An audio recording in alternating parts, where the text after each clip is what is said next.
Look, if you've been following NASCAR lately, you know it's been a rough ride. For every bit of good news we get, there's about 5 things that make you want to throw your remote at the TV. But something weird is happening right now. NASCAR is actually making some good choices. I know, I'm as shocked as you are. Let's rewind to where this mess started. The off-season of 2025 kicked off with one of the ugliest moments in NASCAR history. A huge court case broke out between NASCAR and some team owners over charter agreements. And when I say ugly, I mean really ugly. Text messages got leaked. Discovery documents showed NASCAR management talking trash about team owners who weren't even part of the lawsuit. There was name-calling, insults flying everywhere like beers at a Talladega tailgate party. Eventually, they settled out of court, but the damage was done. NASCAR Commissioner Steve Phelps ended up resigning, and honestly, nobody thought 2026 was going to be any good. And it wasn't just the lawsuit. TV ratings, which had finally seemed to level off, started dropping again in 2024. Fans were leaving. People were tuning out. The sport felt like it was going backward instead of forward. Then we had the 2024 championship disaster. Joey Logano won his 3rd title. And look, nothing against Joey, but this one stung. He had literally the worst average finish of any NASCAR champion ever. That's not a champion. That's the playoff system being broken. It proved what a lot of us had been saying for years. The playoff format was stupid and bad. But wait, it gets worse. In 2025, we had 3 drivers who were clearly the best in their divisions all year long. 3 guys who deserved to win championships. And guess how many actually won? 1. Just 1. Let's start with Denny Hamlin. For about 7 years, Denny was the guy everyone loved to hate. He was NASCAR's biggest villain, but something changed in 2025. When he won races, the boos turned into cheers. People started respecting him. They saw his grit, his hard work, his talent. It felt like it was finally his turn. This was going to be Denny's year. Then a late race caution at Phoenix happened, and just like that, he was the bridesmaid again. Not the bride, the bridesmaid.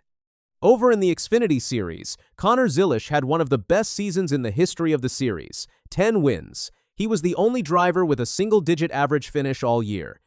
Dominant doesn't even cover it, so naturally, he won the championship, right? Wrong. He finished 3rd in the final race, and because of the playoff system, Jesse Love became champion. Jesse had 2 wins all year. 2. Connor had 10, but Jesse won the race that mattered, so he got the trophy. It's insane. The only bright spot was Corey Heim in the Truck Series. He put together the greatest season in Craftsman Truck Series history. 12 wins in just 25 races. That's almost half the season. He was unstoppable, but even he almost lost it all. A late caution forced a green-white checkered finish, and Corey had to make a crazy 7-wide pass on the apron during a chaotic restart. He won by the skin of his teeth. The only deserving champion of 2025 barely survived. People were furious. Social media was on fire. Fans were screaming for NASCAR to kill the playoff system. And you know what? NASCAR actually listened. In early January 2026, NASCAR made the announcement. The playoffs were dead, gone, finished. They're replacing it with basically the 2004 chase format. No eliminations. No win and you're in gimmicks. Just the top 16 drivers in points racing for the championship over the final 10 races. Now, is it perfect? No. 16 drivers feels like too many. That's almost half the field. I think we run the risk of guys coasting through the regular season and then turning it on for the final 10 weeks. But here's the thing. It's way better than what we had. At least now, 1 win doesn't lock you in. You still have to try all season. You still have to be consistent. And most importantly, it's way easier for casual fans to understand. The man we need to thank for this is Mark Martin. He was on NASCAR's special counsel that figured out the new format. He said he almost felt embarrassed pushing so hard for a system that rewards consistency instead of just wins. But he stuck with it, and it paid off. This isn't exactly what I wanted, but it's damn good news. A huge step in the right direction. But the good news didn't stop there. A few days later, NASCAR held their first open test of the season at North Wilkesboro Speedway. They were showing off a new short track package. 750 horsepower and no undertray. That means less downforce, which is something fans have been begging for since the next-gen car showed up in 2022. Combine that with new Goodyear tires that wear out faster, and we might actually get back to the old days. Drivers having to manage their equipment, having to hustle the car around the track, real racing. And that test happened at North Wilkesboro, which brings me to another huge positive. NASCAR has been on an absolute tear, adding new tracks to the schedule. Ever since they started racing at the Charlotte Road Course in 2018, they've been mixing things up like crazy. Road America, Chicago Street Course, Knoxville, Nashville, North Wilkesboro, Portland.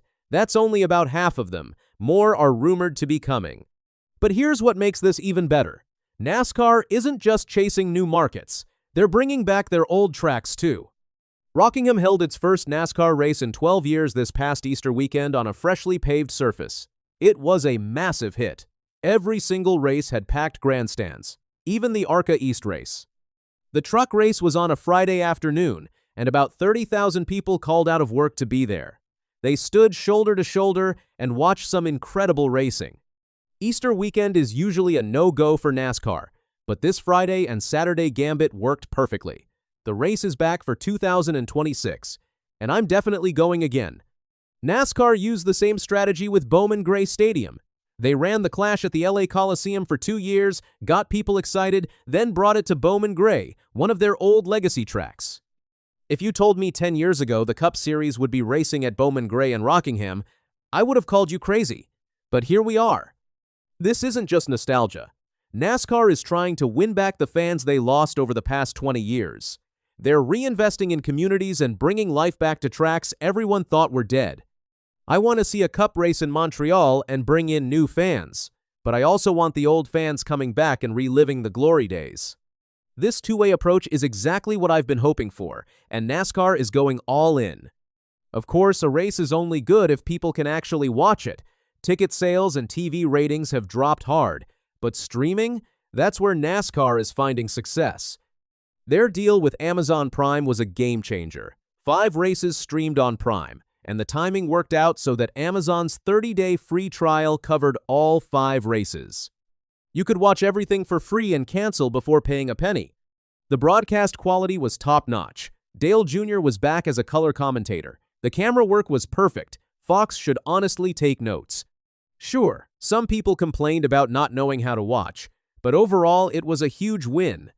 The problem is cable TV. Networks are sticking NASCAR races on Fox Sports 1 and USA Network instead of the main channels, and it's not like they're running football or baseball instead. They're running sitcom reruns. NASCAR paid them millions for these rights, and they're getting buried on cable channels nobody watches anymore.